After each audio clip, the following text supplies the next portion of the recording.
Hello friends, आज मैं Chennai division के अंतर्गत कंडक्ट करवाए गए जूनियर इंजीनियर के पेपर्स के सॉल्यूशन देखेंगे। इसलिए वीडियो के लास्ट तक बने रहे एवं वीडियो पसंद आए तो वीडियो को लाइक एवं चैनल को सब्सक्राइब करना ना भूलें। चलिए शुरू करते हैं। सबसे पहले देखेंगे कि यह पेपर साउदर्न रेलवे के अंतर्गत जो चेन्नई डिवीज़न आते हैं वहाँ पर यह पेपर जूनियर इंजीनियर पोस्ट के लिए कंडक्ट करवाया गया था, जो कि CNW मैकेनिकल डिपार्टमेंट के अंतर्गत पेपर कंडक्ट करवाया गया था। अगर बात करें एग्ज़ाम डेट की तो अभी हाल ही में 31 मई 2024 को ये पेपर कंडक्ट करवाया गया था। अगर बात करें तो यह पेपर जो कंडक्ट करवाए गए थे वो 25% LDC कोटा के अंतर्गत ये पेपर कंडक्ट करवाए गए थे। इसमें अगर बात करें नंबर ऑफ क्वेश्चंस का तो टोटल इस पेपर के अंतर्गत 110 प्रश्न पूछे गए थे, जिसमें कैंडिडेट को केवल और केवल 100 प्रश्न का जवाब देना था, जिसके लिए कैंडिडेट को पूरे 2 घंटे का समय दिया गया था। इसके अलावा अगर बात करें तो इस पेपर के अंतर्गत 1/3 नेगेटिव मार्किंग का भी प्रावधान किए गए थे। आगे चलिए देखते हैं कि इस पेपर के अंतर्गत कौन कौन से प्रश्न पूछे गए थे। यहाँ पर पहले प्रश्न की अगर बात करें हम तो पहले प्रश्न पूछे गए थे the minimum permissible wheel gauge of passenger broad gauge coaching stock, यानी ब्रॉड गेज कोचिंग स्टॉक जो पैसेंजर से रिलेटेड है, इनका मिनिमम परमिसिबल व्हील गेज पूछे गए थे, कितने mm तक हम परमिट करते हैं। तो यहाँ पर हम बात करें सबसे पहले कि व्हील गेज क्या होता है। तो जब भी हमारा सेम एक्सल पर जो चक्के लगे होते हैं इंटरफेरेंस फिट्स के द्वारा एक्सल के ऊपर, इन दोनों व्हील फ्लैंज के डिस्टेंसेस जो हमारे डिस्टेंसेस होते हैं सेम एक्सल पर, हमारे एक सेम एक्सल पर 2 चक्कों के बीच के जो दूरी होते हैं उन्हें ही हम व्हील गेज के तौर पर जानते हैं। और यह जो होता है वह 1600 + 2 - 1 mm के रेंज में होते हैं। तो यहाँ पर हमसे पूछा गया था मिनिमम परमिसिबल, तो मिनिमम जो होगा वह 1599 mm इसका मिनिमम परमिसिबल डायमेंशन हो जाएगा। तो यहाँ पर बात करें ऑप्शन नंबर का तो ऑप्शन नंबर यहाँ पर C करेक्ट उत्तर होगा। नेक्स्ट प्रश्न यहाँ पर है length over body of ICF broad gauge coaches. जो हमारा ब्रॉड गेज कोचेज जो हमारे ICF कोचेज होते हैं, यहाँ पर हम बात करें बॉडी टू बॉडी डिस्टेंस, जिसे हम head stock to head stock बोलते हैं। यह जो डिस्टेंस हमारा होता है वह 21,337 mm होते हैं। वहीं अगर यहाँ पर बात करें अगर कपलर की कि कपलर लगा हो उस केस में हमारा कितना डिस्टेंस होगा, तो कपलर के केस में यह 22,297 mm इसका डिस्टेंसेस हो जाते हैं। वहीं अगर बात करें हम ब्रीथ अवर बॉडी का ICF कोचेज के केस में, तो जो ब्रीथ अवर बॉडी जो होता है हमारा वह 3245 mm इसका ब्रीथ अवर बॉडी हो जाता है। तो इसका भी ध्यान रखिए आप।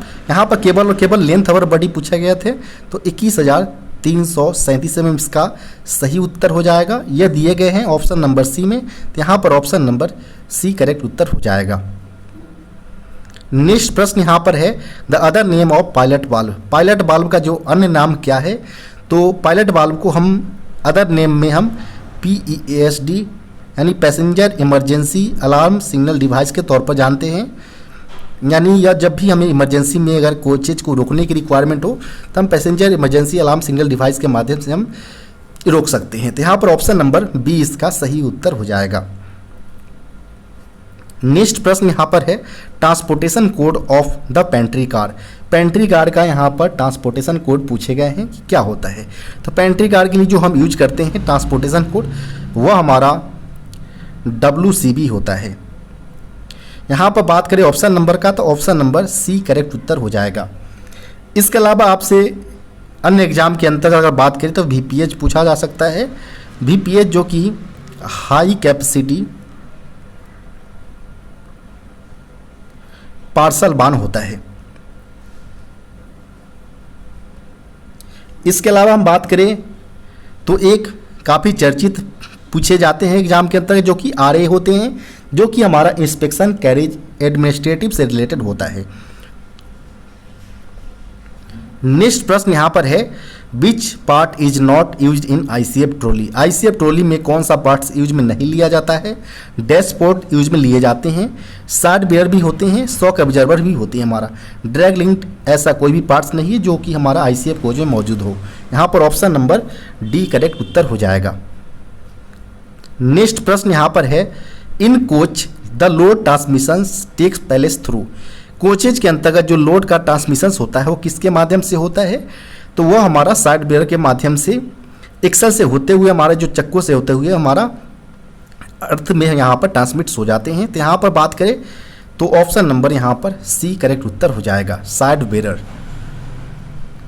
नेक्स्ट प्रश्न यहाँ पर है yellow strips on end body of ICF coach indicates. ICF coach के जो इंड बॉडी में जो येलो स्ट्रिप्स जो मार्किंग होते हैं वो क्या इंडिकेट करता है, तो वह सिंपली हमारा एंटी टेलीस्कोपी को रिप्रेजेंट करता है। यहाँ पर ऑप्शन नंबर ए इसका सही उत्तर हो जाएगा। नेक्स्ट प्रश्न यहाँ पर है tare weight of WGS CZ AC coaches. यानी यहाँ पर बोला गया है कि जो W यहाँ पर वेस्टिबुल को रिप्रेजेंट कर रहा है, जबकि GS जो है हमारा वो सेल्फ जनरेटिंग सेकेंड क्लास को रिप्रेजेंट कर रहा है। जबकि जो हमारा CZ है, CZ हमारा जो कोड होता है कोच कोड वो चेयर कार को रिप्रेजेंट करता है, जबकि AC जो है वो एयर कंडीशन को रिप्रेजेंट करता है। तो यहाँ पर पूछा गया कि जो WGS CZ AC टाइप्स के जो कोच को होते हैं इनका टियर वेट कितना होता है। तो इनका जो टियर वेट होता है, टियर वेट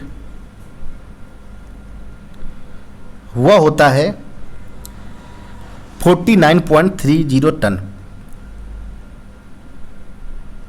वहीं अगर आपसे पे लोड पूछा जाए, पे लोड जिसमें उसमें हम कितने वेट तक उसमें हम वेट को लोड करके हम कैरी कर सकते हैं, तो यह जो पे लोड होता है यह होता है 5.68 टन होता है। अब दोनों को जब आप कंबाइन करते हैं तो यह ग्रॉस वेट निकल कर आता है। जब ग्रॉस वेट को आप नंबर ऑफ एक्सल से डिवाइड करेंगे तो यहाँ पर एक्सल लोड भी यहाँ पर निकल कर आ जाएंगे। लेकिन प्रश्न में केवल टियर वेट पूछा गया था, तो टियर वेट यहाँ पर 49.30 टन इसका सही उत्तर होगा। यहाँ पर बात करें ऑप्शन नंबर का, तो ऑप्शन नंबर यहाँ पर बी करेक्ट उत्तर हो जाएगा। नेक्स्ट प्रश्न यहाँ पर है in gross load condition the bogie frame bolster clearance of non AC GS coaches. यहाँ पर ग्रॉस लोड कंडीशन में जो बोगी फ्रेम क्लियरेंस जो होता है नॉन AC और GS कोचेज का वो कितना होता है, तो यहाँ पर हम दोनों कंडीशन में देखेंगे। पहला देखेंगे हम ग्रॉस लोड कंडीशन में कि जो हमारा बोगी फ्रेम बलस्टर क्लियरेंस जो होता है वह हमारा 74 ±3 mm होता है। जबकि अगर बात करें हम टियर कंडीशन के, टियर कंडीशन में यह जो बोगी फ्रेम बलस्टर क्लियरेंस जो होता है वह 40 ±5 mm होते हैं। तो यहाँ पर प्रश्न में केवल ग्रॉस लोड कंडीशन के केस में पूछे गए थे, तो 74 ±3 mm यहाँ पर बात करें ऑप्शन नंबर का, तो ऑप्शन नंबर यहाँ पर सी करेक्ट उत्तर हो जाएगा। नेक्स्ट प्रश्न यहाँ पर है ओवरऑल विड्थ ऑफ ICF और RCF कोचेज। ICF और RCF कोचेज का जो ओवरऑल विड्थ होता है वह 3245 mm होते हैं। यहाँ पर ऑप्शन नंबर सी इसका सही उत्तर हो जाएगा। यहाँ पर जो ओवरऑल चौड़ाई जो होता है ICF कोचेज का वो इस प्रश्न के अंतर्गत पूछे गए थे। नेक्स्ट प्रश्न यहाँ पर है maintenance and repair procedure for hydraulic shock observers used on coaching stocks what RDSO technical pamphlets is used. यहाँ पर बोला गया है कि जो कोचिंग स्टॉक के अंतर्गत जो हम हाइड्रोलिक शॉक ऑब्जर्वर्स का प्रयोग करते हैं इनके मेंटेनेंस और रिपेयर के लिए जो प्रोसीजर होता है हमारा टेक्निकल पैम्पलेट्स के अंतर्गत वो कौन से टेक्निकल RDSO पैम्पलेट्स का यूज करते हैं। तो जो हमारा हाइड्रोलिक शॉक ऑब्जर्वर होता है इनके मेंटेनेंस और रिपेयर के लिए जो हम यूज में लेते हैं वह C6803 RDSO टेक्निकल पैम्पलेट्स का प्रयोग करते हैं। यहाँ पर सी जो रिप्रेजेंट कर रहा है वो कोचिंग से रिलेटेड है, अगर गुड्स का होता तो जी से रिप्रेजेंट किया जाता। यहाँ पर बात करें ऑप्शन नंबर का, तो ऑप्शन नंबर यहाँ पर सी करेक्ट उत्तर हो जाएगा। इसके अलावा हम बात करें अगर कि C7907 यह जो टेक्निकल पैम्पलेट्स होता है वह सिंपली व्हील एंड एक्सल के मेंटेनेंस और रिपेयर से रिलेटेड होते हैं। इसके अलावा बात करें अगर हम C8805 का, तो यह सिंपली जो हमारा कोचेज के अंतर्गत जो हमारा एयर ब्रेक सिस्टम जो होता है उनसे रिलेटेड या होते हैं C8805। तो यहाँ पर इस प्रकार आप देख पा रहे होंगे कि अलग अलग जो टेक्निकल पैम्पलेट्स होते हैं इनके अलग अलग कामों के लिए अलग तौर पर यहाँ पर लिए जाते हैं। नेक्स्ट प्रश्न यहाँ पर है rehabilitation cost of coaching stock. Coaching stock का यहाँ पर रिहेबिलिटेशन कॉस्ट पूछा गया है। तो अगर बात करें हम रिहेबिलिटेशन कॉस्ट का, इससे पहले हम देखेंगे कि जो कोचिंग स्टॉक का जो रिहेबिलिटेशन टाइम पीरियड फ्रेम होता है हमारा, वह 12 से लेकर 15 ईयर्स के अंतराल पर यह किए जाते हैं कोचिंग स्टॉक का रिहेबिलिटेशंस। इसमें जो कॉस्ट आता है वह 25% ऑफ टोटल कॉस्ट के तौर पर लिया जाता है। तो यहाँ पर केवल टोटल कॉस्ट पूछा गया था कि रिहेबिलिटेशन जो कोचिंग स्टॉक किए जाएंगे तो उस दौरान जो हमारा कॉस्ट आएगा वो कितना कैरी होगा, तो वो हमारा 25% ऑफ टोटल कॉस्ट होगा। यहाँ पर ऑप्शन नंबर सी करेक्ट उत्तर हो जाएगा। नेक्स्ट प्रश्न यहाँ पर है what do you mean by FRP. FRP से आप क्या समझते हैं? तो FRP simply fibre reinforced plastic होते हैं। यहाँ पर ऑप्शन नंबर बी इसका सही उत्तर हो जाएगा। ने जो प्रश्न पूछे गए हैं standard buffer projection from head stock. Head stock से स्टैंडर्ड बफर प्रोजेक्शन कितने mm होते हैं वो यहाँ पर पूछे गए हैं। तो यहाँ पर हम बात करें कि जो स्टैंडर्ड बफर प्रोजेक्शन जो होता है वह 645 mm 35 mm होता है। जबकि अगर आपसे मिनिमम बफर प्रोजेक्शन अगर पूछा जाए फ्रॉम हेड स्टॉक से मिनिमम के केस में, तो यह जो होता है वह 584 mm होता है। तो इसका ध्यान रखें, जो स्टैंडर्ड अगर पूछा जाए तो 635 mm, मिनिमम कंडीशन में 584 mm होता है। प्रश्न में हेड स्टैंडर्ड पूछे गए थे तो ऑप्शन नंबर बी 635 mm इसका सही उत्तर हो जाएगा, standard buffer projection from head stock. Next प्रश्न यहाँ पर है what is the maximum buffer plunger stroke in mm। Buffer plunger strokes maximum कितना होता है वो यहाँ पर पूछे गए हैं। तो मैक्सिमम अगर बात करें तो 127 mm maximum buffer plunger stroke होता है। बफर प्लंजर स्ट्रोक की अगर बात करें तो यहाँ पर यह जो बना होता है वह कास्ट स्टील का बना होता है, मेड ऑफ कास्ट स्टील। इसके अलावा अगर बात करें जो बफर प्लंजर का जो फेस होता है इसका डाया अगर आपसे पूछा जाता है तो 457 mm इसका फेस डाया होता है। तो इसका भी आप ध्यान रखें कि अलग अलग एग्जाम के अंतर्गत आपसे डायरेक्ट प्रश्न पूछे जा सकते हैं। यहाँ पर मैक्सिमम प्लंजर स्ट्रोक पूछा गया था 127 mm, ऑप्शन नंबर ए यहाँ पर करेक्ट उत्तर हो जाएगा। नेक्स्ट प्रश्न यहाँ पर है in loaded condition the minimum permissible height of buffer in ICF coaches.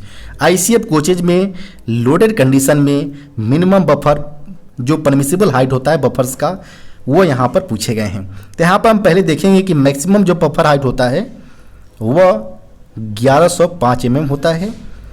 Minimum की अगर बात करें तो मिनिमम अगर 1090 mm अगर होता है अगर तो यह एम्प्टी कंडीशन को रिप्रेजेंट करेगा। जबकि अगर मिनिमम बफर हाइट अगर 1030 mm अगर होता है तो यह लोडेड कंडीशन को इंडिकेट करेगा। तो इसको आप ध्यान रखें। यहाँ पर प्रश्न में लोडेड कंडीशन में पूछे गए थे तो 1030 mm यहाँ पर minimum buffer height from rail level हो जाएगा। ऑप्शन नंबर सी यहाँ पर करेक्ट उत्तर होंगे। नेक्स्ट प्रश्न यहाँ पर है the draw and buffing force transmission in coach. Coach में जो ड्रॉ एवं बफिंग फोर्स का जो ट्रांसमिशन होते हैं वह सेंटर पिवेट्स के माध्यम से होता है। यहाँ पर बात करें ऑप्शन नंबर का तो ऑप्शन नंबर यहाँ पर ए इसका सही उत्तर हो जाएगा। जबकि साइड मिरर में लोड का ट्रांसमिशन होते हैं।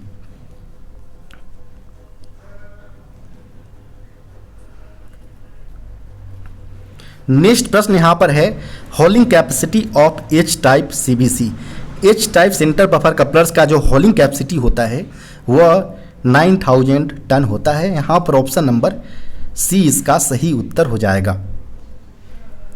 नेक्स्ट प्रश्न यहाँ पर है wear limit of draw gear pin. Draw gear pin का यहाँ पर बियर लिमिट पूछा गया है। तो सबसे पहले हम देखेंगे कि जो ड्रॉ गियर पिन होता है, ड्रॉ गियर पिन, इनका जो स्टैंडर्ड डाया होता है, स्टैंडर्ड डाया वह 31 mm होता है। जबकि अगर बात करें हम इसका वियर लिमिट का, इसका बियर लिमिट 1 mm होता है। यहाँ पर प्रश्न में बियर लिमिट पूछे गए थे तो ऑप्शन नंबर ए यहाँ पर 1 mm करेक्ट उत्तर हो जाएगा। नेक्स्ट प्रश्न यहाँ पर है what is the weakest link of H type tight lock centre buffer coupler. यानी जो टाइट लॉक एच टाइप के जो सीबीसी होते हैं, इनका जो कमजोर कड़ी होता है वीकेस्ट लिंक, वह इसके नक्कल होते हैं। तो यहाँ पर बात करें ऑप्शन नंबर का, तो ऑप्शन नंबर यहाँ पर बी करेक्ट उत्तर हो जाएगा। नेक्स्ट प्रश्न यहाँ पर है permissible variation in wheel tread diameters for 4 wheeler trolley on same coaches on broad gauge while turning the wheel. जब भी चक्कों का लेथ पर के ऊपर जो हमारा टर्निंग किए जाते हैं तो उस दौरान यह ध्यान रखा जाता है कि जो दो चक्कों का जब भी यहाँ पर इंटरफ्रेंस फिट के द्वारा जब भी फिट किया जाए एक्सल के ऊपर, तो दो चक्कों जो होता है हमारा, उनका डाया डिफरेंसेज जो कोचेज में और वैगन में अलग अलग होता है, सेम एक्सल के ऊपर, सेम बोगी में और सेम कोचेज या वैगन के अंतर्गत। तो यहाँ पर जो पूछे गए हैं वह पूछे गए हमारा 4 wheeler trolley on same coaches में हमारा पूछा गया है कि कितने mm तक व्हील डाया ट्रेड डायमीटर्स में हम परमिट कर सकते हैं। तो कोचेज में हम बात करें अगर, तो सेम एक्सल पर हमारा 0.5 mm, सेम बोगी में हमारा 5 mm और सेम कोचेज में अगर बात करें तो 13 mm तक हम परमिट करते हैं। यहाँ पर सेम कोचेज में पूछे गए थे तो 13 mm ऑप्शन नंबर डी इसका सही उत्तर हो जाएगा।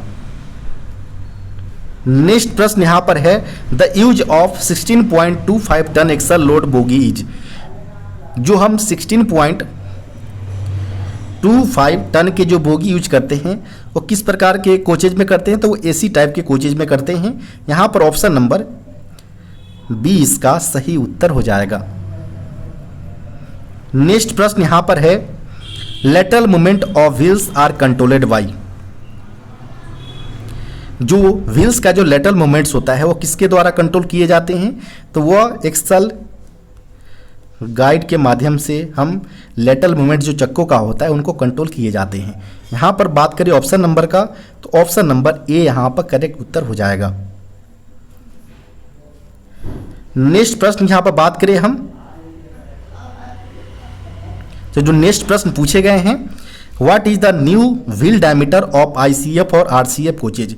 आईसीएफ और आरसीएफ कोचेज जो हुए, इनका जो नए चक्कों का व्यास होता है वो कितने होते हैं, तो नए चक्कों जो हमारा बात करिएगा तो 915 mm नए चक्कों का व्यास, और कंडम कंडीशन की अगर बात करें हम तो 825 mm पर इसको सर्विस से विड्रॉ कर लेते हैं। यहाँ पर नए चक्कों का व्यास पूछे गए थे तो 915 mm ऑप्शन नंबर बी यहाँ पर करेक्ट उत्तर हो जाएगा।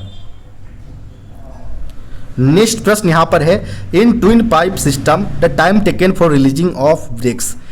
ट्विन पाइप सिस्टम के अंतर्गत रिलीजिंग टाइम कितने लिए जाते हैं ब्रेक को रिलीज करने के लिए, वो यहाँ पर पूछे गए हैं। तो अगर बात करें हम सिंगल पाइप का, तो सिंगल पाइप के अंतर्गत जिसमें केवल ब्रेक पाइप होते हैं तो इसमें जो रिलीजिंग टाइम लगता है वो 45 से लेकर 60 सेकेंड का समय लेते हैं। जबकि ट्विन पाइप जिसमें हमारा एक एक्स्ट्रा फीड पाइप का यहाँ पर कॉम्बिनेशन होता है, जिसके माध्यम से हमारा जो एयर टैंक्स होता है वह फास्टली रूप से चार्ज कर दिए जाते हैं, जिससे हमारा जो रिलीजिंग टाइम होता है उसमें काफ़ी टाइमिंग के यहाँ पर कम देखने को मिलते हैं।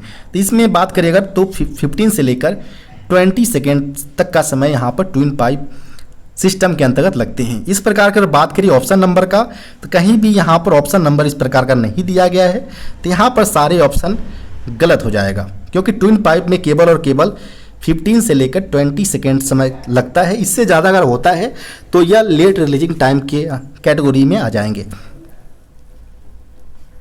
नेक्स्ट प्रश्न की यहाँ पर बात करें तो how many angle cocks are provided in vehicles in twin pipe system. Twin pipe प्रणाली वाले जो व्हीकल्स होते हैं जिसमें एक हमारा बीपी पाइप और एक हमारा फीड पाइप लगा होता है, जिसके दोनों एंड पर हमारा प्रत्येक पाइप के लिए एक एक एंगल कॉक लगे होते हैं। इस प्रकार 04 एंगल कॉक्स का प्रावधान ट्विन पाइप व्हीकल्स के अंतर्गत होता है। तो यहाँ पर बात करें ऑप्शन नंबर का, तो ऑप्शन नंबर यहाँ पर सी करेक्ट उत्तर हो जाएगा। नेक्स्ट प्रश्न यहाँ पर है in twin pipe system ER pressure should be. Twin pipe system के अंतर्गत जो ऑक्सिलरी रिजर्वायर होता है इनका प्रेशर कितना होना चाहिए। तो ईआर जो टैंक्स होते हैं वह मेनली हमारा जो फीड पाइप के जरिए हमारा यहाँ पर डट कलेक्टर लगा होता है, डट कलेक्टर से होते हुए यहाँ पर हमारा आइसोलेटिंग कॉक लगे होते हैं, फिर यहाँ पर हमारा एनआरबी लगा होता है, एनआरबी से होते हुए हमारा एयर टैंक्स को फिल किया जाता है। चूँकि आप जानते हैं कि फीड पाइप के अंतर्गत 6 kg का प्रेशर होता है और 6 kg के माध्यम से ही एयर टैंक को चार्ज किया जाता है। तो इस प्रकार ट्विन पाइप प्रणाली में जो हमारा एफपी पाइप लगा होता है इस कारण जो इसका प्रेशर हो जाएगा वो 6 kg पर सेंटीमीटर स्क्वायर हो जाएंगे। यहाँ पर ऑप्शन नंबर बी करेक्ट उत्तर होगा। नेक्स्ट प्रश्न यहाँ पर है the rate of air leakage in single card testing, SCTR की यहाँ पर बात किए जा रहे हैं। Should not be more than, जब भी हम सिंगल कार्ड टेस्टिंग करते हैं तो जो लीकेज रेट होता चाहिए वह कितने से ज़्यादा नहीं होनी चाहिए, ज़्यादा 0.2 kg पर सेंटीमीटर स्क्वायर पर मिनट से ज़्यादा नहीं होना चाहिए। यहाँ पर ऑप्शन नंबर सी यहाँ पर करेक्ट उत्तर हो जाएगा।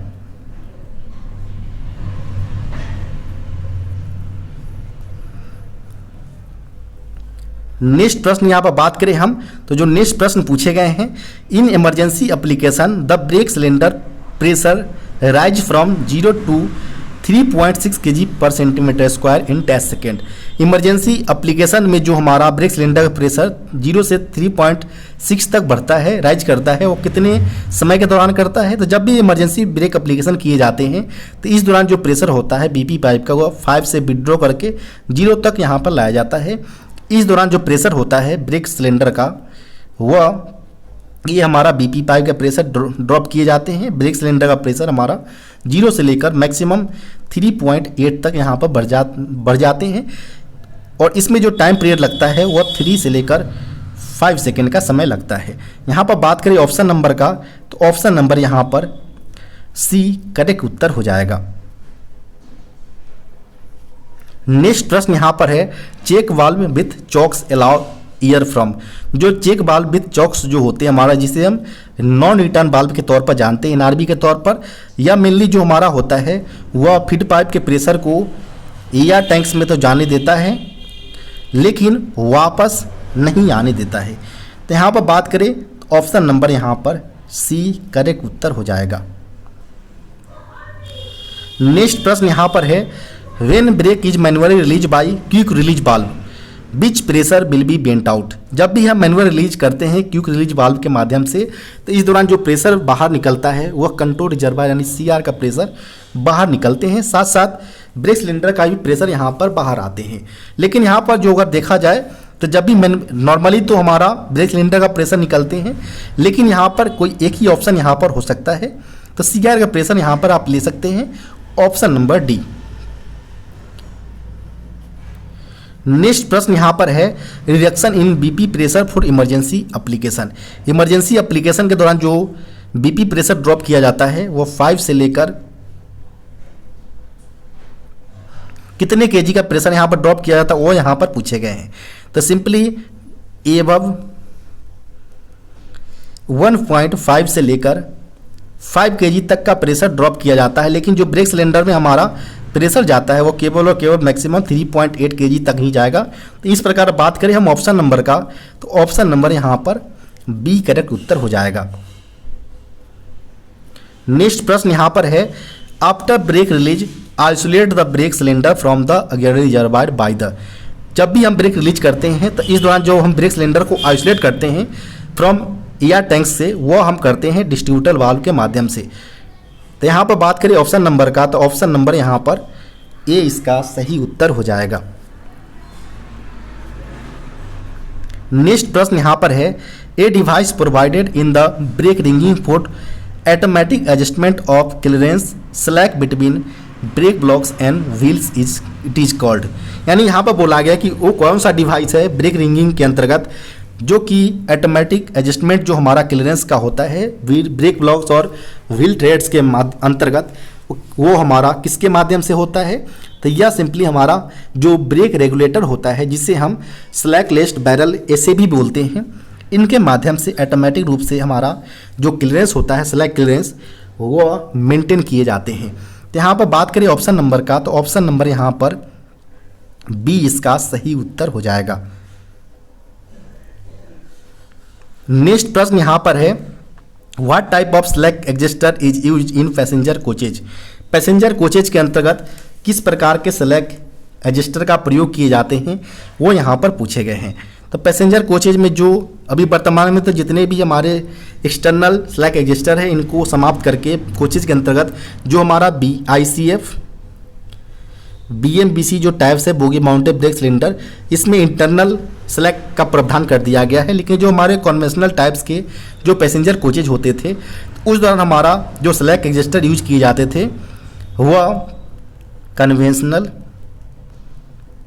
कन्वेंशनल कोचेज, तो उस दौरान हमारा IRSA 450 का प्रयोग किया जाता था। तो यहाँ पर बात करें ऑप्शन नंबर का, तो ऑप्शन नंबर यहाँ पर सी करेक्ट उत्तर हो जाएगा। इसके अलावा हम बात करें कि जो हमारे वैगन्स यानी फ्रेट स्टॉक के अंतर्गत जो हमारा स्लैक एडजस्टर यूज किए जाते हैं वह किस प्रकार के होते हैं। तो फ्रेट स्टॉक की अगर बात करें हम, तो फ्रेट स्टॉक के अंतर्गत मेनली दो प्रकार के स्लैक एडजस्टर का प्रयोग किया जाता है।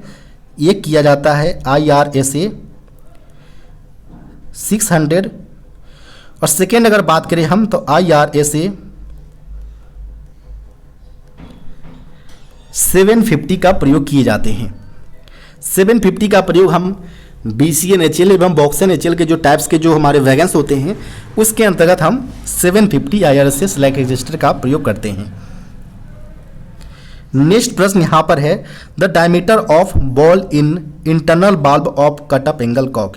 कटअप एंगल कॉक्स के अंतर्गत जो हमारा मेटल के जो हमारे बने होते हैं, स्टेनलेस स्टील के जो हमारा बॉल बाल्ब बने होते हैं, इस प्रकार का हमारा बाल्ब होता है, जिनको जो हमारे एंगल कॉक्स के जो हैंडल होते हैं उनके द्वारा रोटेट करके जो हमारा प्रेशर का मूवमेंट या प्रेशर को रोकना हो तो यही बल्ब के माध्यम से रोका जाता है। तो यहाँ पर पूछे गए हैं कि जो हमारा जो बल्ब लगा होता है इंटरनल बल्ब, इनका डायमीटर कितना होता है। तो इनका जो डायमीटर होता है वह 10 mm होता है। यहाँ पर बात करें ऑप्शन नंबर का, तो ऑप्शन नंबर यहाँ पर डी करेक्ट उत्तर हो जाएगा। नेक्स्ट प्रश्न यहाँ पर है, what type of grease is to be used after cleaning and inspection all parts of slack adjuster. Slack adjuster के सारे पार्ट्स को क्लीनिंग एवं इंस्पेक्शन के बाद हम किस प्रकार के ग्रीस का प्रयोग करते हैं। तो जब भी आपसे यह प्रश्न पूछा जाता है कि स्लैक एडजस्टर के सारे पार्ट्स को क्लीनिंग एवं इंस्पेक्शन के बाद कौन सा ग्रीस यूज किया जाए, तो इसमें जो सही उत्तर होगा वह सर्वो GM4 इसका सही उत्तर होगा, ऑप्शन नंबर ए। नेक्स्ट प्रश्न यहाँ पर है, द टाइप ऑफ डट collector used in bogie mounted passenger coaches. यहाँ पर डट कलेक्टर का टाइप पूछे गए हैं कि जो बोगी माउंटेड पैसेंजर कोचेज जो होते हैं BMBC ICF कोच, इसमें किस प्रकार के डट कलेक्टर का टाइप्स का प्रयोग किए जाते हैं।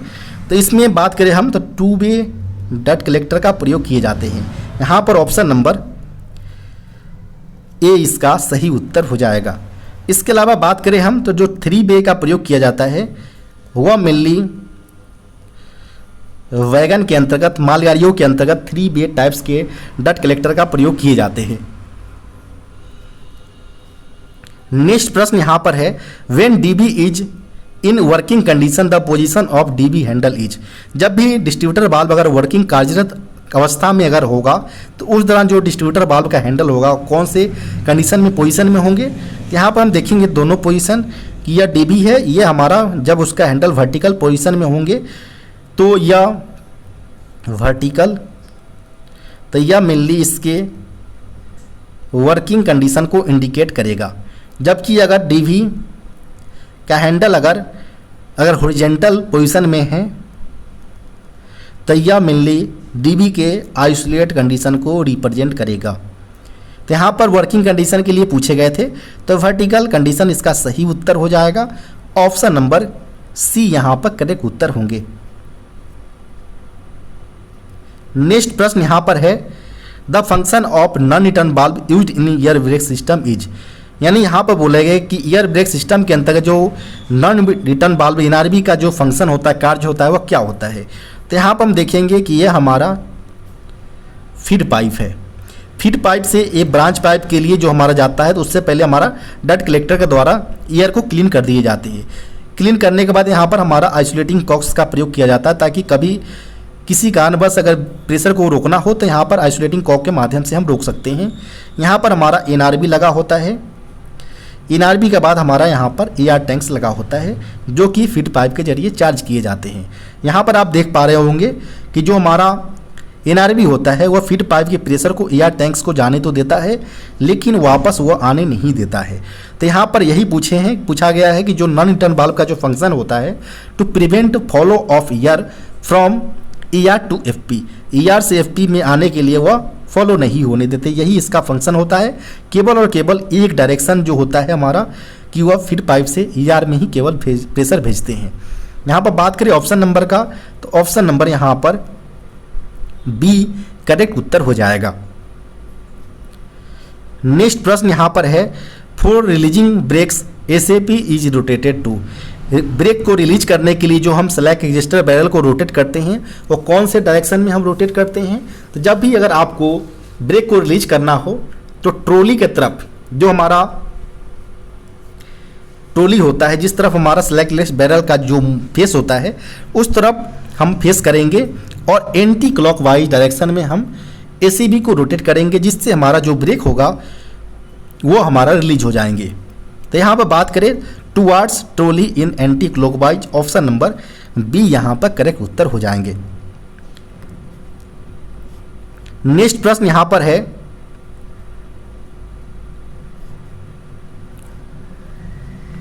The control reservoir is mounted on the face of, जो कंट्रोल रिजर्वायर जो होते हैं वो किन के फेस पर माउंटेड होते हैं।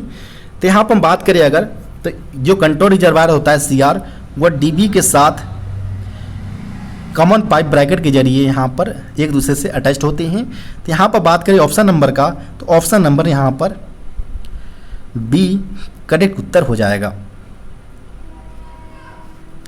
नेक्स्ट प्रश्न यहाँ पर है in air brake system branch pipe of DB two brake cylinder via common pipe bracket is, यानी यहाँ पर जो हम देखते हैं कि जो हमारा डीबी और एआर ब्रेक सिलेंडर और सीआर जो होते हैं वो कॉमन पाइप ब्रैकेट जो हमारा होता है उसके जरिए एक दूसरे से अटैच होते हैं। तो इसमें पूछे गए हैं कि जो हमारा डीबी है और ब्रेक सिलेंडर जो एक दूसरे से अटैच्ड होते हैं कॉमन पाइप ब्रैकेट के जरिए, इसमें इनका ब्रांच पाइप का जो सिस्टम होता है वो कहाँ पर अवेलेबल होते हैं। तो अगर आपसे डीबी टू ब्रेक सिलेंडर पूछा जाता है तो इस केस में एट बॉटम आपका सही उत्तर होगा। बॉटम में यहाँ पर ब्रेक सिलेंडर का पाइप कनेक्टेड होते हैं। अगर आपसे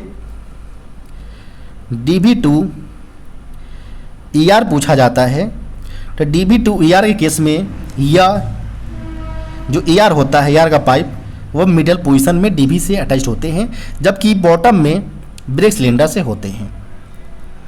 तो इसका आप ध्यान रखिए। तो यहाँ पर पूछे गए थे DB2 ब्रेक सिलेंडर, तो यहाँ पर at the bottom option number B यहाँ पर करेक्ट उत्तर हो जाएगा।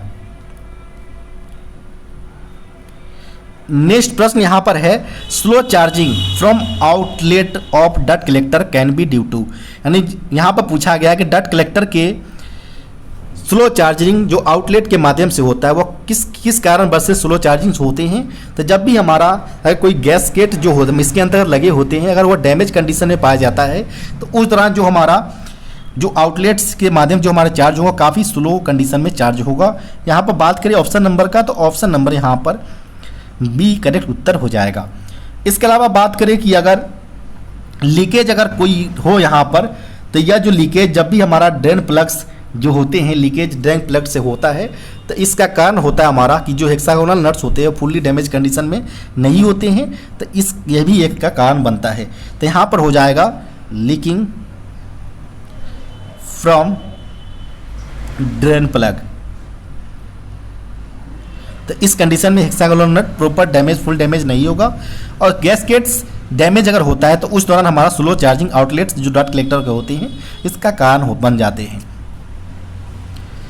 नेक्स्ट प्रश्न यहाँ पर है, if a dimension of SAP is reduced. Slackless barrel का अगर ए डायमेंशन हम रिड्यूस करते हैं तो इसका क्या प्रभाव होगा। तो एसएपी के अंतर्गत मेनली हमारा ए डायमेंशन और एक हमारा ई डायमेंशन होता है। ए डायमेंशन हमारा जो होता है वो कंट्रोलर हेड एवं बैरल ऑफ एसएबी के बीच के जो क्लियरेंसेज होते हैं उसे हम ए डायमेंशन के तौर पर जानते हैं। जब इसको आप रिड्यूस करते हैं तो इसका प्रभाव यह पड़ता है कि जो हमारा ब्रेक ब्लॉक्स जो पिस्टन स्ट्रोक होता है वो यहाँ पर इसके रिड्यूस होते हैं। तो यहाँ पर हमारा बात करें ऑप्शन नंबर का, तो ऑप्शन नंबर बी इसका सही उत्तर हो जाएगा, piston stroke reduces.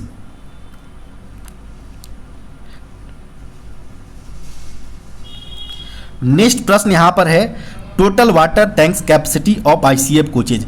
ICF coach में जो वाटर टैंक के टोटल कैपेसिटी होता है वह कितना होता है। तो टोटल हम 450 लीटर्स के यहाँ पर 4 टैंक्स का प्रयोग करते हैं, जिसका टोटल कैपेसिटी की बात करें तो 1800 लीटर्स का इसका टोटल वाटर टैंक की कैपेसिटी हमारा आईसीएफ कोचेस के अंतर्गत होते हैं।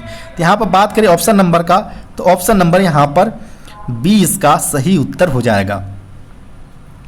नेक्स्ट प्रश्न यहाँ पर बात करें तो 16 bar of ICF coach consist of. ICF coach के जो 16 बार्स जो बने होते हैं वो किस शेप में बने होते हैं। तो यह सिंपली जेड सेक्शंस के शेप में बने होते हैं। यहाँ पर बात करें ऑप्शन नंबर का, तो ऑप्शन नंबर यहाँ पर ए इसका करेक्ट उत्तर हो जाएगा। नेक्स्ट प्रश्न यहाँ पर है, what type of brake blocks are used in coaching stock. Coaching stock के अंतर्गत किस प्रकार के ब्रेक ब्लॉक का प्रयोग किए जाते हैं। तो कोचिंग की अगर बात करें हम, तो कोच के अंतर्गत अभी करंट में अगर बात करें जो हमारे आईसीएफ बीएमबीसी की अगर बात करें तो इसके अंतर्गत के टाइप्स का प्रयोग ब्रेक ब्लॉक्स का किया जाता है। इसके अलावा बीएमबीएस गुड्स के अंतर्गत भी हमारा के टाइप का ही प्रयोग किए जाते हैं। जबकि अगर बात करें गुड्स कन्वेंशनल जो अंडर फ्रेम माउंटेड जो ब्रेक सिलेंडर होते हैं इनमें हमारा एल टाइप का ब्रेक ब्लॉक्स का प्रयोग किए जाते हैं। तो यहाँ पर पूछे गए थे केवल कोचिंग स्टॉक का, तो के टाइप इसका सही उत्तर हो जाएगा ऑप्शन नंबर बी। इसमें के टाइप का जो फ्रिक्शन कोफिशिएंट होता है वह 0.25 इसका फ्रिक्शन कोफिशिएंट होते हैं, जबकि एल टाइप का 0.17 इसका फ्रिक्शन कोफिशिएंट होता है। नेक्स्ट प्रश्न यहाँ पर है, what mechanism is provided to control the speed of the coach by transferring the braking force from brake cylinder to the wheel tread. यहाँ पर बोला गया कौन सा मैकेनिज्म प्रोवाइडेड होते हैं जिसके माध्यम से हम जो कोचेज के जो ब्रेकिंग फोर्स होते हैं जो हमारा ब्रेक सिलेंडर से व्हील ट्रेड के बीच लगा होता है वो किसके माध्यम से ट्रांसफ़र किए जाते हैं। तो यह सिंपली ब्रेक रिंगिंग जो अरेंजमेंट होता है हमारा उसके माध्यम से यह फोर्सेस ट्रांसमिट्स होते हैं ब्रेक सिलेंडर से व्हील ट्रेड तक। यहाँ पर ऑप्शन नंबर ए इसका सही उत्तर हो जाएगा। नेक्स्ट प्रश्न यहाँ पर है, wear anchor link is fitted in a bogie. Bogie के अंतर्गत एंकर लिंक कहाँ फिट होते हैं। तो एंकर लिंक मेनली जो होता है वह बलस्टर एवं बोगी ट्रांजम के बीच फिटेड होते हैं। यहाँ पर ऑप्शन नंबर ए इसका सही उत्तर हो जाएगा। इसके अलावा बात करें एंकर लिंक के लेंथ का, तो एंकर लिंक का जो लेंथ होता है वो 451 ± 1 mm होते हैं। इसके अलावा अगर बात करें इसके फंक्शन का कि इसका कार्य क्या होता है एंकर लिंक का, तो यह सिंपली जो हमारा बलस्टर का जो रेशनल मूवमेंट्स होता है इनको प्रिवेंट करने का काम हमारा एंकर लिंक से माध्यम से करते हैं। यानी to prevent rational movement of bolster be use anchor links. Next प्रश्न यहाँ पर है LHB coach are provided with what type of bearing. LHB जो कोच होते हैं वो किस प्रकार के बियरिंग के साथ प्रोवाइडेड होते हैं, तो इसमें mainly CTRB cartridge type roller bearing का प्रयोग का यहाँ पर किए जाते हैं।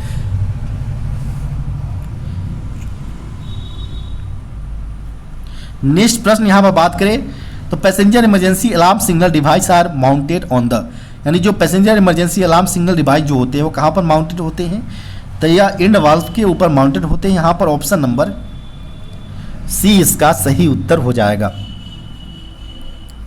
नेक्स्ट प्रश्न यहाँ पर है the colour code of A group coil spring is. A group coil spring का यहाँ पर कलर कोड पूछा गया है, तो यहाँ पर हम तीनों ग्रुप्स के देखेंगे।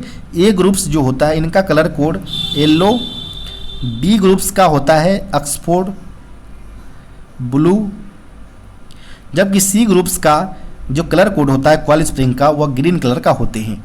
यहाँ पर ए ग्रुप्स का पूछा गया था तो येलो कलर यहाँ पर सही उत्तर हो जाएगा।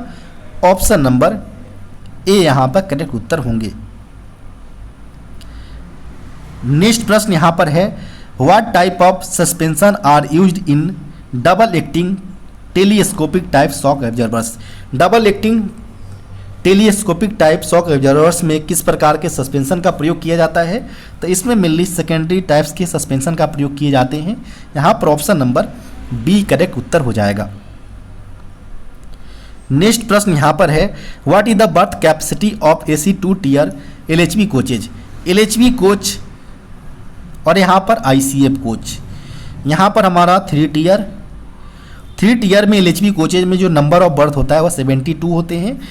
वहीं बात करें हम आईसीएफ कोचेज का तो आईसीएफ कोच में 64 होते हैं, जबकि सेकेंड टीयर की अगर बात करें हम तो एलएचबी कोचेज के अंतर्गत 54, जबकि आईसीएफ कोच में 46 होते हैं नंबर ऑफ बर्थ। तो इसका आप ध्यान रखें, यहाँ पर केवल एसी 2 टीयर्स के लिए पूछा गया था तो 54 एलएचबी कोचेज के अंतर्गत हो जाएंगे। यहाँ पर बात करें ऑप्शन नंबर का तो ऑप्शन नंबर ए यहाँ पर करेक्ट उत्तर होगा।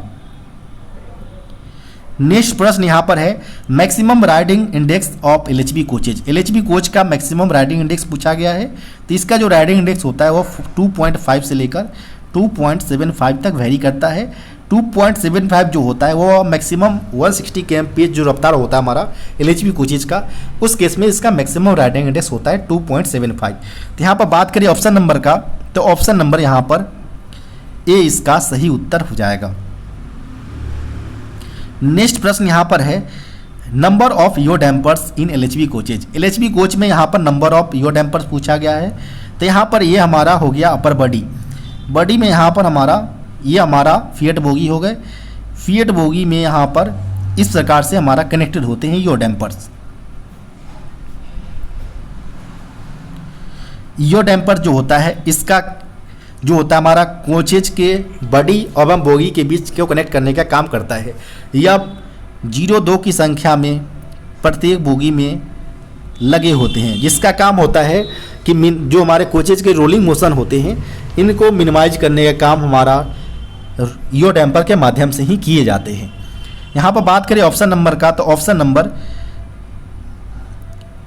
डी इसका सही उत्तर हो जाएगा, क्योंकि यहाँ पर बात करें एलएचबी कोचेज के अंतर्गत पूछा गया था। 2 की संख्या में यो डैम्पर प्रत्येक बोगी में होते हैं, क्योंकि 2 बोगी लगा होता है तो यो डैम्पर्स जो होगा वो 4 की संख्या में प्रत्येक कोच में अवेलेबल होंगे।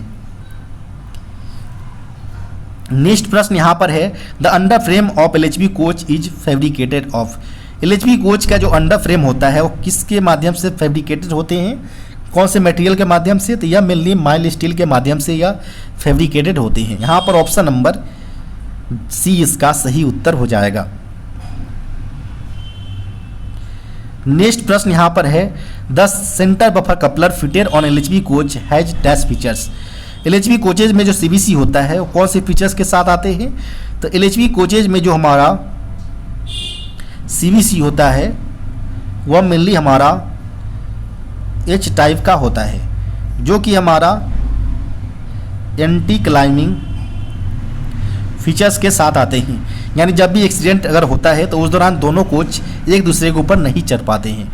यहाँ पर ऑप्शन नंबर सी इसका सही उत्तर हो जाएगा। नेक्स्ट प्रश्न यहाँ पर है transportation code of AC 2 tier LHV coaches. LHV coaches के जो ट्रांसपोर्टेशन कोड AC 2 टीयर के लिए होना चाहिए वो यहाँ पर पूछे गए हैं।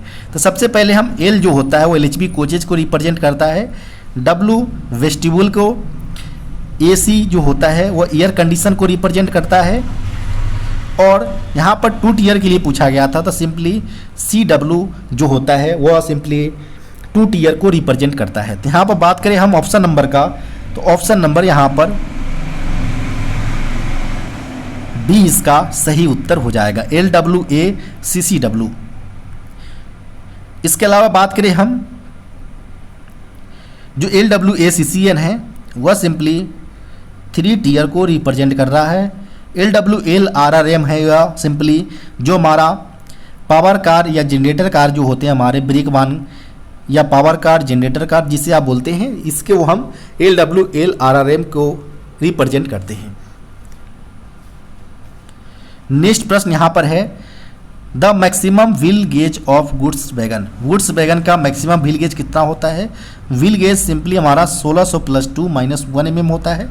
मैक्सिमम 1602 mm यहाँ पर करेक्ट उत्तर हो जाएगा। ऑप्शन नंबर की अगर बात करें हम, ऑप्शन नंबर यहाँ पर डी करेक्ट उत्तर हो जाएगा। नेक्स्ट प्रश्न यहाँ पर है permissible variation in wheel tread diameters of 4 wheeled trolley on same trolley broad gauge bogie wagon. यानी यहाँ पर मालगाड़ियों के अंतर्गत यहाँ पर सेम ट्रॉली के ऊपर व्हील ट्रे डायमीटर्स कितने mm तक हम अलाउ करते हैं वो यहाँ पर पूछे गए हैं। तो सेम वैगन में हम सेम ट्रॉली में अगर बात करें हम तो सेम ट्रॉली में हमारा 13 mm तक हम अलाउ करते हैं, सेम एक्सेल पर 0.5, और सेम वैगन की अगर बात करें हम तो 25 mm तक हम अलाउ करते हैं। यहाँ पर सेम बोगी में पूछे गए थे तो ऑप्शन नंबर बी 13 mm यहाँ पर सही उत्तर हो जाएगा। नेक्स्ट प्रश्न यहाँ पर है permissible variation in new wheel tread diameters for 6 wheeled unit on the same axle on broad gauge wagon wheels. यहाँ पर पूछा गया कि जो हमारा 6 व्हील यूनिट्स जो हमारा होता है या सिंपली जो हमारा VF80 जो टाइप्स के जो वैगन होते हैं इनमें 3 एक्सल्स के साथ एक बोगी यूनिट यहाँ पर कंबाइन होते हैं। इस प्रकार में टोटल हमारा जो 6 व्हीलेड यूनिट या 3 एक्सल्स का जो यहाँ पर हमारा फॉर्मेशन होता है, तो यहाँ पर पूछे गए हैं कि जो हमारा सेम एक्सल पर यहाँ पर कितने mm तक व्हील ट्रे डायमीटर्स अलाउ होंगे सेम एक्सल के ऊपर। यहाँ पर ध्यान रखें, यहाँ पर सेम एक्सल के ऊपर पूछा गया है, तो सेम एक्सल के ऊपर किसी भी कंडीशन में 0.5 mm से ज़्यादा हम परमिट नहीं करेंगे। यहाँ पर बात करें ऑप्शन नंबर का, तो ऑप्शन नंबर यहाँ पर बी करेक्ट उत्तर हो जाएगा। नेक्स्ट प्रश्न यहाँ पर है of which brake van the Q coupling is a part. Brake van में क्यू कपलिंग जो पार्ट्स होता है वो सबसे पहले हमारा BZC ब्रेक बान आया था। इसमें जो वैगन कोड होता है वो 85 होता है। इसके बाद हमारा BBZI आया था जिसमें हमारा ICF बोगी लगा होता है, 2 ICF बोगी, या इसके लिए जो वैगन कोड रखा गया था वो हमारा 86 रखा गया था। अभी जो लेटेस्ट में जो अभी रन कर रहे हैं इसमें 2 कैसना बोगी लगे होते हैं, इसके लिए वैगन कोड हमारा होता है 87। तीनों के अंतर्गत जो हमारा क्यू कपलिंग का प्रावधान है, क्यू कपलिंग का, चूंकि यह प्रश्न में केवल BBZC दिया गया है, यहाँ पर ऑप्शन नंबर सी इसका सही उत्तर हो जाएगा। नेक्स्ट प्रश्न यहाँ पर है इन बॉक्स और BCXT wagon the distance between head stock and the end of break pipe is. यानी बॉक्स एवं BCXT वैगन के अंतर्गत जो हमारा हेड स्टॉक एवं एंड ऑफ पाइप्स के बीच जो डिस्टेंसेज होते हैं वो कितने mm तक होते हैं। तो यहाँ पर बात करें अगर कि BCXT टाइप्स के वैगन का बॉक्स, तो आप समझ रहे होंगे कि जो हमारा वैकम ब्रेक्स में जो हमारे box and wagon open type के जो वैगन होते थे वैकम ब्रेक्स के टाइम में, उस दौरान हम ओपन टाइप वैगन को केवल बॉक्स के टाइप से डिनोट करते थे। जबकि BCXT की अगर बात करें तो यहाँ पर जो C है वह सिंपली कवर्ड वैगन को रिप्रेजेंट कर रहा है विथ ट्रांजिशन टाइप कपलर के साथ। अब यहाँ पर पूछा गया जो डिस्टेंसेज होते हैं हेड स्टॉक एवं एंड ऑफ ब्रेक पाइप्स के बीच वह 216 mm के रेंज में होते हैं। यहाँ पर बात करें ऑप्शन नंबर का तो ऑप्शन नंबर यहाँ पर बी इसका सही उत्तर हो जाएगा। नेक्स्ट प्रश्न यहाँ पर है tare weight of the BRN wagon. BRN wagon का यहाँ पर टियर वेट पूछा गया है, खाली वेट कितना होता है। तो बीआरएन वैगन की हम बात करें अगर, तो इसका जो टियर वेट होता है यह 24.4 टन होता है। जबकि अगर बात करें पेलोड कैपेसिटी का, तो पेलोड कैपेसिटी जो होता है वह 56.88 टन होता है। इस अगर यहाँ पर अगर ग्रॉस वेट अगर आपसे निकालने के लिए पूछा जाए तो टियर वेट प्लस पेलोड को आप जब जैसे ही ऐड करेंगे तो यहाँ पर आपसे ग्रॉस वेट भी यहाँ पर निकाला जा सकता है। लेकिन प्रश्न में केवल टियर वेट पूछे गए थे, तो यहाँ पर 24.4 टन इसका सही उत्तर हो जाएगा। ऑप्शन नंबर बी यहाँ पर करेक्ट उत्तर होंगे। नेक्स्ट प्रश्न यहाँ पर है what is the length our couplers of BCN wagon. BCN wagon का यहाँ पर लेंथ अवर कपलर्स पूछा गया है। हम दोनों केसों में देखेंगे। लेंथ अवर हेड स्टॉक या बॉडी की अगर बात करें हम, तो इस केस में जो बीसीएन वैगन का जो लेंथ होता है वो 14,500 mm इसका लेंथ होता है। जबकि अगर बात करें हम लेंथ अवर कपलर का, तो इस केस में जो डिस्टेंसेज होते हैं वो 15,429 होता है। तो यहाँ पर पूछा गया थे लेंथ अवर कपलर्स के केस में, तो यहाँ पर 15,429 mm इसका सही उत्तर हो जाएगा। ऑप्शन नंबर सी यहाँ पर करेक्ट उत्तर होंगे। नेक्स्ट प्रश्न यहाँ पर है axle load of break van goods BBG wagon. जो यहाँ पर ब्रेक बान गुड्स जो होता है हमारा, इनका एक्सल लोड पूछा गया है। तो इनका एक्सल लोड जो होता है वह 16.3 टन इनका एक्सल लोड कैपेसिटी होता है। यहाँ पर ऑप्शन नंबर सी इसका सही उत्तर हो जाएगा। नेक्स्ट जो प्रश्न पूछे गए हैं in accident manual train parting is under. Accident manual के अंतर्गत जो ट्रेन पार्टिंग जो होते हैं वो किस प्रकार के क्लासेस में आते हैं, तो यह मेनली J5 क्लासेस के अंतर्गत आते हैं। यहाँ पर ऑप्शन नंबर सी इसका सही उत्तर हो जाएगा। इसके अलावा आपसे पूछा जाता है कि J क्लास में हमारा जो होता है वह failure of engine and rolling stock से रिलेटेड होता है, क्लास J टाइप्स। जबकि टोटल जो एक्सीडेंट्स मैनुअल के अंतर्गत 16 क्लासेस में हमारा एक्सीडेंट क्लासेस को क्लासीफाई किए गए हैं, जिसमें A से लेकर 8 तक को नाम दिए गए हैं।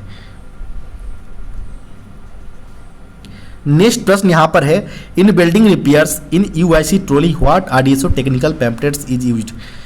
यूआईसी ट्रॉली के अंतर्गत अगर बिल्डिंग रिपेयर के लिए जो हम टेक्निकल पैम्पलेट्स यूज करते हैं वो कौन सा यूज करते हैं, तो यह सिंपली हम R7 का प्रयोग करते हैं। यहाँ पर ऑप्शन नंबर बी इसका सही उत्तर हो जाएगा। नेक्स्ट प्रश्न यहाँ पर है maximum pressure for door operations on BOBR wagon should not be exceed. BOBR wagon के लिए यहाँ पर अगर डोर ऑपरेशंस करना हो तो मैक्सिमम प्रेशर कितना होगा, मिनिमम प्रेशर कितना होगा, वो यहाँ पर पूछे गए हैं। तो यहाँ पर बात करें अगर कि मैक्सिमम प्रेशर का, तो मैक्सिमम जो प्रेशर रिक्वायरमेंट होता है डोर ऑपरेशंस के लिए बॉबार वैगन के अंतर्गत यह होता है 9.14 kg पर सेंटीमीटर स्क्वायर।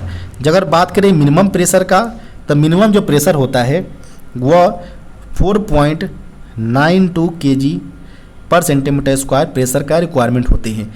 यानी मिनिमम अगर आपसे पूछा जाता है तो 4.92, मैक्सिमम 9.14 हो। यहाँ पर ऑप्शन नंबर सी यहाँ पर करेक्ट उत्तर होगा, क्योंकि प्रश्न में मैक्सिमम प्रेशर पूछे गए थे।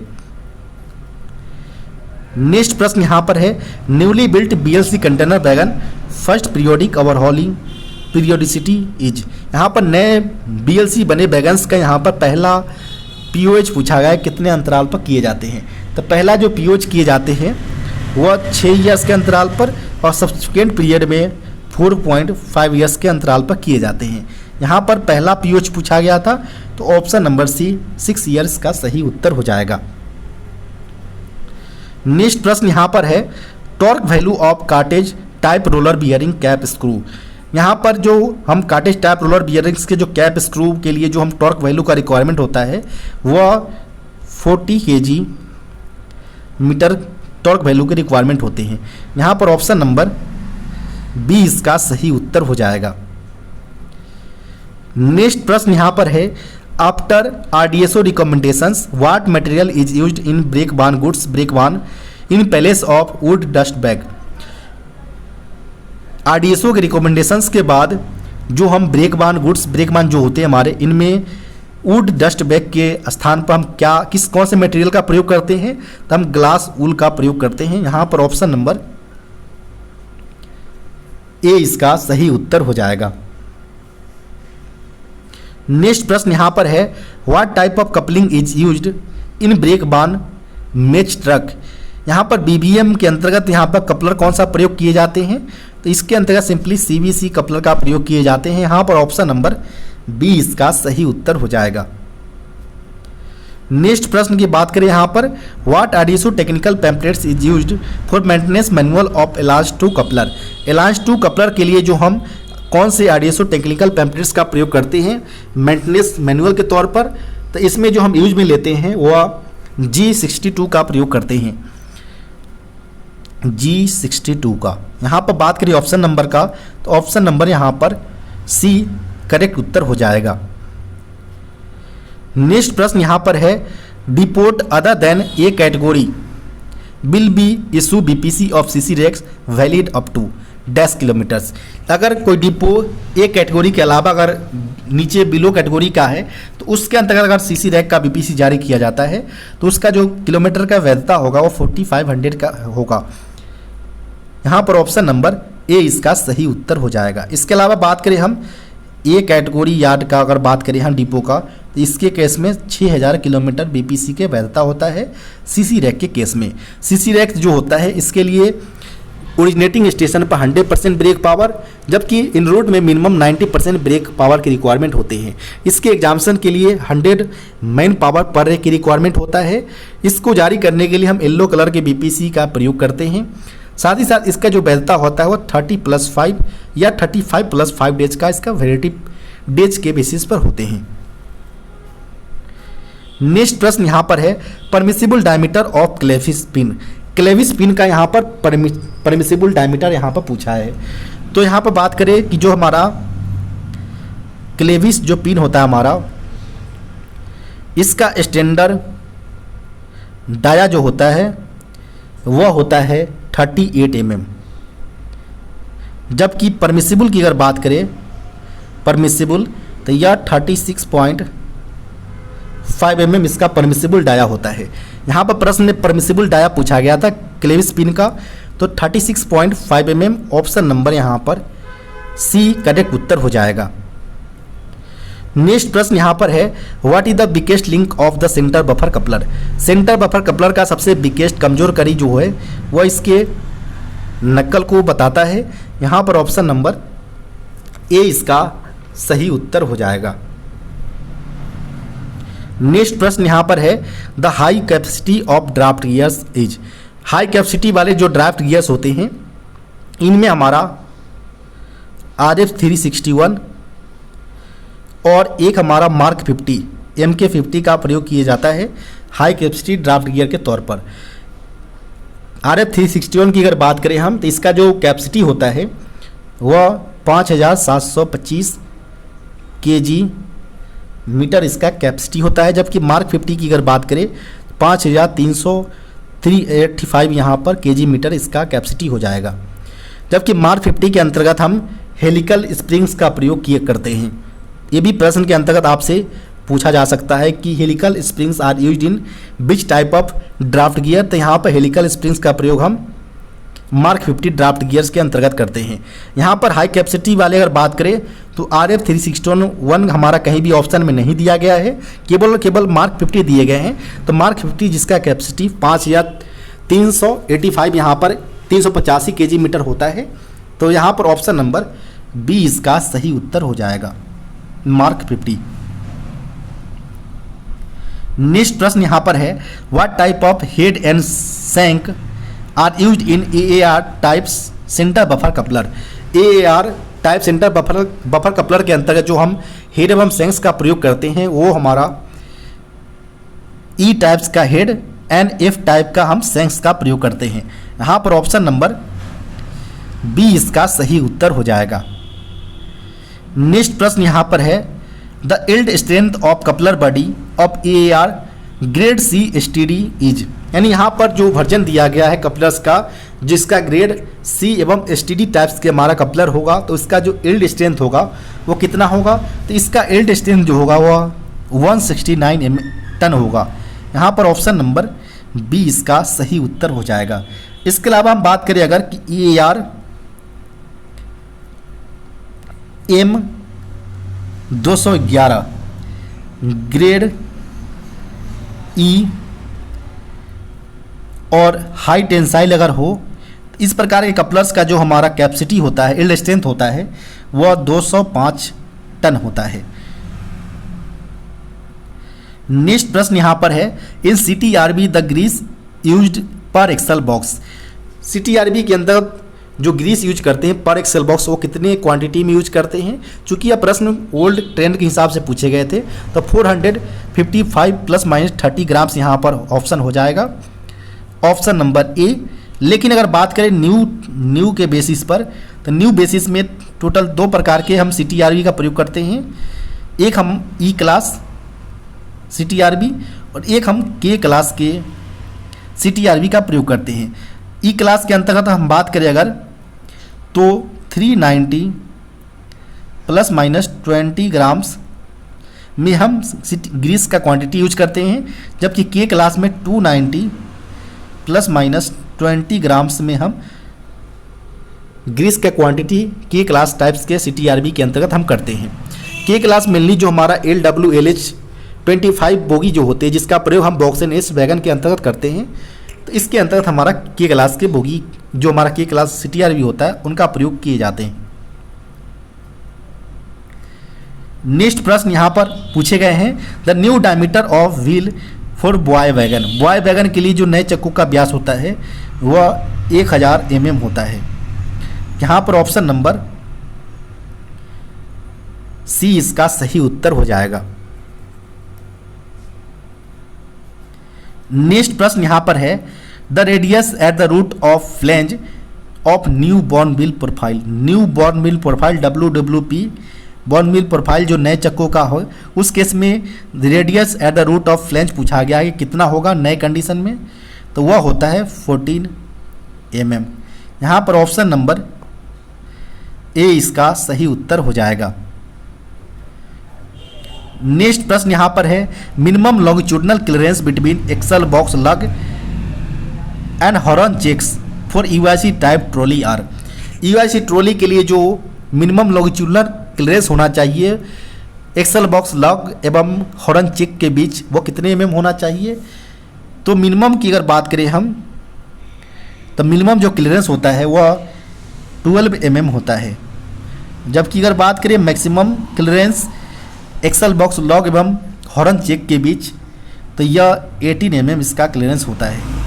प्रश्न में मिनिमम पूछे गए थे, तो 12 mm ऑप्शन नंबर बी इसका सही उत्तर हो जाएगा।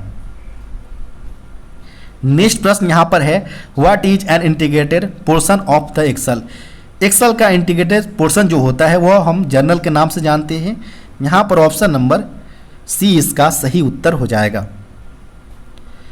नेक्स्ट प्रश्न यहाँ पर है, piston stroke of box and wagon in loaded condition. Loaded अवस्था में बॉक्स एंड वैगन का पिस्टन स्ट्रोक कितना होता है।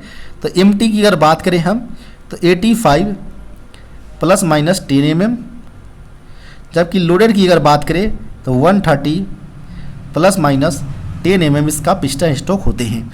यहाँ पर बात करें ऑप्शन नंबर का, तो ऑप्शन नंबर लोडेड कंडीशन में ब्रेक सिलेंडर का जो पिस्टन स्ट्रोक होगा वह 130 plus minus 10 mm box and wagon के केस में होंगे। यहाँ पर ऑप्शन नंबर बी करेक्ट उत्तर होगा। नेक्स्ट प्रश्न यहाँ पर है, in air brake stock BPC becomes invalid if the rake is stable in any examination yard। Air brake stock के अंतर्गत ब्रेक पावर सर्टिफिकेट जो इनवैलिड होता है, अमान्य होता है, जब अगर एक किसी एग्जामिनेशन यार्ड में कितने घंटों से ज़्यादा अगर स्टेबल होता है। जब यार्ड में एग्जामिनेशन यार्ड में अगर 24 आवर्स से ज़्यादा अगर स्टेबल होता है, तो उस कंडीशन में जो BPC होगा वह इनवैलिड हो जाएगा, अमान्य हो जाएगा। यहाँ पर ऑप्शन नंबर ए इसका सही उत्तर हो जाएगा। इसके अलावा अगर 4 या 4 से ज़्यादा अगर एक की कंपोजिशन में अगर डिस्टर्ब किया जाता है, तो उस कंडीशन में भी जो BPC होता है वो इनवैलिड कर दिए जाते हैं। नेक्स्ट प्रश्न यहाँ पर है, what is the capacity of control reservoir in goods train. मालगाड़ियों में जो हम कंट्रोल रिजर्वायर प्रयोग करते हैं, इनका कैपेसिटी पूछा गया है, कैपेसिटी कितना होता है। तो कैपेसिटी जो होता है वह 6 लीटर का होता है। जबकि अगर इसके अंदर प्रेशर अगर पूछा जाए कितने केजी का प्रेशर होता है, तो 5 केजी पर सेंटीमीटर स्क्वायर का प्रेशर होता है। और कंट्रोल रिजर्वायर को जो भी हम ब्रेक एप्लीकेशन करते हैं, तो उस दौरान हम CR को एज ए रेफरेंस प्रेशर के तौर पर प्रयोग करते हैं। यहाँ पर कैपेसिटी पूछा गया था, तो 6 लीटर इसका सही उत्तर हो जाएगा, ऑप्शन नंबर बी। नेक्स्ट प्रश्न यहाँ पर है, DB is directly attached with. DB है जो डायरेक्ट रूप से किससे अटैच्ड होता है, तो यह डायरेक्ट रूप से जो DB है डिस्ट्रीब्यूटर वाल्व, वह कॉमन पाइप ब्रैकेट के जरिए डायरेक्ट रूप से अटैच्ड होता है। यहाँ पर ऑप्शन नंबर डी इसका सही उत्तर हो जाएगा। नेक्स्ट प्रश्न यहाँ पर है, at the originating point the minimum brake power of premium rakes. Premium rakes के लिए यहाँ पर मिनिमम ब्रेक पावर परसेंटेज पूछा गया, जो कि 95% होता है ओरिजिनेटिंग स्टेशन पर। इसके लिए ग्रीन पेपर्स का प्रयोग किए जाते हैं। साथ ही साथ इसके एग्जामिनेशन के लिए 75 मैन आवर पर रेक की रिक्वायरमेंट होता है। जबकि वैलिडिटी जो होता है इस डेज बेसिस पर 12 + 5 डेज का इसका वैलिडिटी पीरियड होता है। यहाँ पर बात करें ऑप्शन नंबर का, तो ऑप्शन नंबर यहाँ पर बी करेक्ट उत्तर हो जाएगा। नेक्स्ट प्रश्न यहाँ पर है, the type of joints for feed pipe and break pipe. Break pipe एवं फीड पाइप्स के लिए जो टाइप्स जॉइंट्स का प्रयोग करते हैं, वह फ्लेंज टाइप्स का हम यूज करते हैं। तो यहाँ पर बात करें ऑप्शन नंबर का, तो ऑप्शन नंबर यहाँ पर बी इसका सही उत्तर हो जाएगा। नेक्स्ट प्रश्न यहाँ पर है, brake pipe and feed pipe air hose pipe can be fitted to cut off angle cocks by. जो हम फीड पाइप एवं AP पाइप्स के जो ईयर हॉज पाइप हम कपल करते हैं एंगल कॉक से, वो किसके माध्यम से करते हैं, तो वो हम जो चेक नट जो होता है हमारा, जिसको साथ अटैच करके हम उसको टाइट करते हैं, जिससे हमारा जो प्रेशर वगैरह की जो लीकेज की समस्या है वो भी हमारा प्रूफ हो जाते हैं, और इसी के माध्यम से हम एक दूसरे को कपल्स करते हैं। यहाँ पर बात करें ऑप्शन नंबर का, तो केवल नट दिया गया, यहाँ पर चक नट्स यहाँ पर सही उत्तर होगा यहाँ पर। नेक्स्ट प्रश्न यहाँ पर बात करें, तो what type of side barriers is in fitted in Casnub 22 bogie. 22W bogie में किस प्रकार के साइड बैरियर प्रयोग करते हैं, तो इसमें रोलर टाइप्स का प्रयोग हम करते हैं। इसके अलावा बात करें 22W मॉडिफाइड वर्जन की अगर बात करें, तो मॉडिफाइड वर्जन के अंतर्गत हम CC टाइप्स का प्रयोग करते हैं।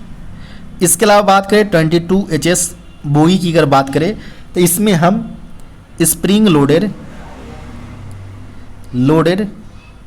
CC टाइप्स के साइड बैरियर का प्रयोग करते हैं। साथ ही साथ हम पॉलीयूरेथीन टाइप्स के जो हमारा साइड बैरियर होता है उसका भी प्रयोग करते हैं। तो केवल इसमें हमसे 22W बोगी के रिलेटेड प्रश्न पूछे गए थे, साइड बैरियर किस प्रकार का प्रयोग किए जाते हैं, तो इसमें रोलर टाइप इसका सही उत्तर हो जाएगा।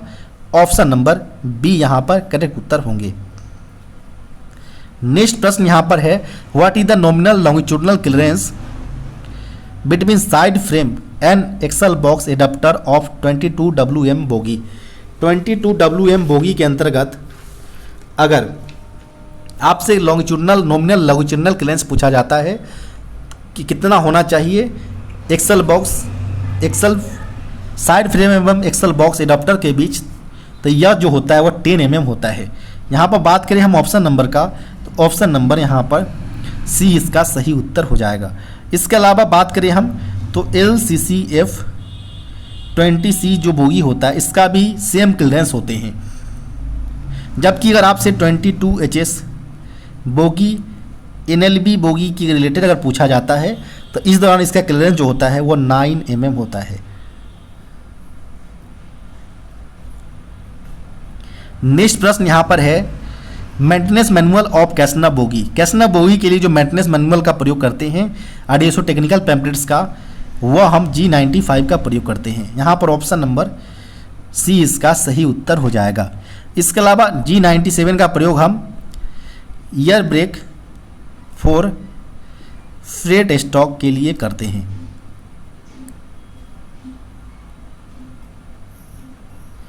नेक्स्ट प्रश्न यहाँ पर है which type of steel are used in side frame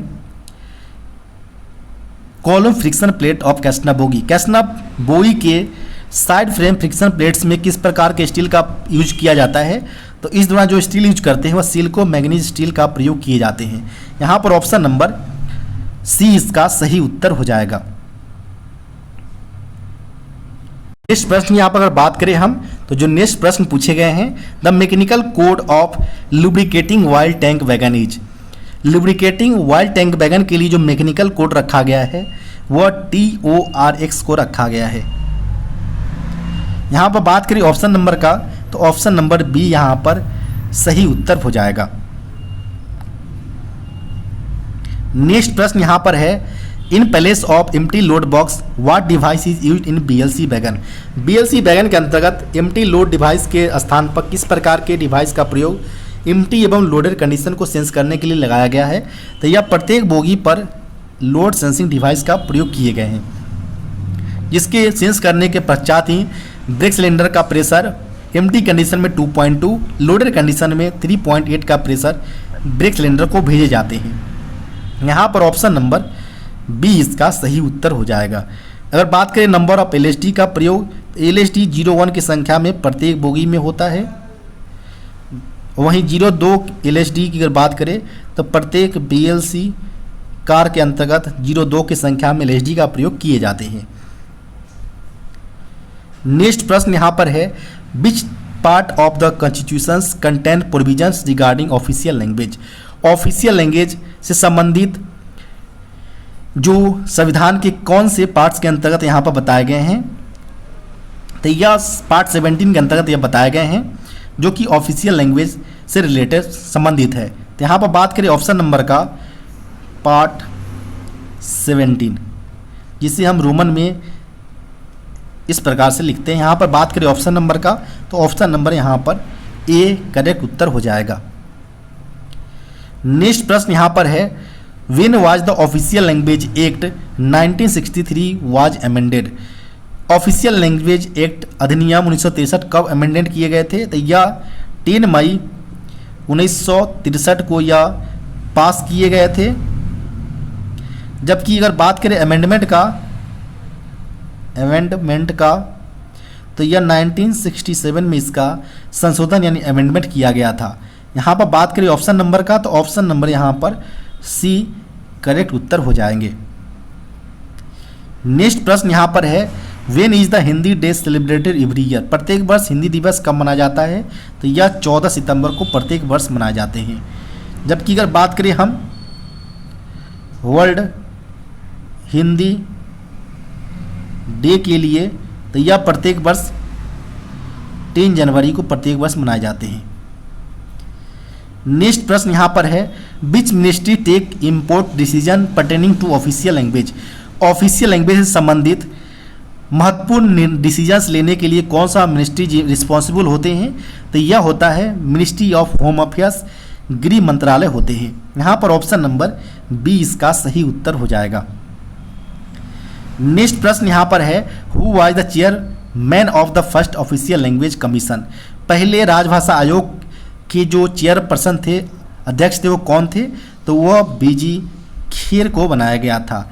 जबकि अगर आपसे पूछा जाता है कि ऑफिशियल लैंग्वेज कमीशन का इस्टेब्लिशमेंट स्थापना कब हुआ था? तो यह 7 जून 1955 में इसका इस्टेब्लिशमेंट हुआ था। यहाँ पर बात करें ऑप्शन नंबर का तो ऑप्शन नंबर ए यहाँ पर सही उत्तर हो जाएगा। नेक्स्ट प्रश्न यहाँ पर है how many members are there in the parliamentary committee on official language. राजभाषा पर बने पार्लियामेंट्री कमेटी में कितने मेंबर्स होते हैं? तो इसमें टोटल जो मेंबर्स होते हैं वो 30 होते हैं। 20 मेंबर्स राज्यसभा लोकसभा से आते हैं, 10 मेंबर्स जो होते हैं वह राज्यसभा से आते हैं, जबकि चेयरपर्सन सेंट्रल होम मिनिस्टर इसके चेयरपर्सन होते हैं। यहाँ पर जो सही उत्तर होगा वो ऑप्शन नंबर डी 30 मेंबर्स इसका सही उत्तर हो जाएगा। नेक्स्ट प्रश्न यहाँ पर है what is the periodicity of the meetings official language implementation committee. यहाँ पर OLIC का मीटिंग का आवधिकता पीरियोडिसिटी पूछे गए हैं। तो यहाँ पर यह 3 मंथ्स के अंतराल पर इनका मीटिंग कंडक्ट करवाए जाते हैं। यहाँ पर बात करें ऑप्शन नंबर का, तो ऑप्शन नंबर यहाँ पर बी इसका सही उत्तर हो जाएगा। इस मीटिंग के दौरान अगर डिवीजन लेवल पर किए जाते हैं तो डीआरएम, जबकि जोनल स्तर पर जीएम इसके चेयरपर्सन होते हैं। नेक्स्ट प्रश्न यहाँ पर है, which is the elementary Hindi courses prescribed for central government employees. केंद्रीय सरकार के जो कर्मचारी हैं इनके लिए जो एलिमेंट्री शुरुआती हिंदी कोर्स है वह प्रबोध को रखा गया है। यहाँ पर ऑप्शन नंबर ए इसका सही उत्तर हो जाएगा, जबकि प्राग जो है वो फाइनल हिंदी कोर्सेज है। नेक्स्ट प्रश्न यहाँ पर है, which article of the constitution contents provision regarding the official language of union of India. संविधान के कौन से अनुच्छेद के अंतर्गत ऑफिशियल लैंग्वेज से संबंधित प्रावधान यहाँ पर शामिल किए गए हैं? तो यह आर्टिकल 343 के अंतर्गत रखे गए हैं। तो यहाँ पर बात करें ऑप्शन नंबर का, तो ऑप्शन नंबर यहाँ पर ए करेक्ट उत्तर हो जाएगा। नेक्स्ट प्रश्न यहाँ पर है, when was the official language act 1963 passed. Official language अधिनियम 1963 जो पारित किया गया था वो 10 मई 1963 को पारित किए गए थे। तो यहाँ पर बात करें ऑप्शन नंबर का, तो ऑप्शन नंबर यहाँ पर बी इसका सही उत्तर हो जाएगा। इसके अलावा अगर आपसे ऑफिशियल लैंग्वेज रूल्स 1976 पूछा जाता है तो यह 17 जुलाई 1976 को पारित किए गए थे, इफेक्टिव प्रभाव में आए थे। आपको वीडियो कैसा लगा? वीडियो को लाइक एवं चैनल को सब्सक्राइब करना ना भूलें। अगर आपके पास भी कोई ऐसा पेपर है जिसका आप सॉल्यूशन चाहते हो तो डिस्क्रिप्शन बॉक्स में दिए गए व्हाट्सएप नंबर पर अपना पेपर भेज सकते हैं। धन्यवाद।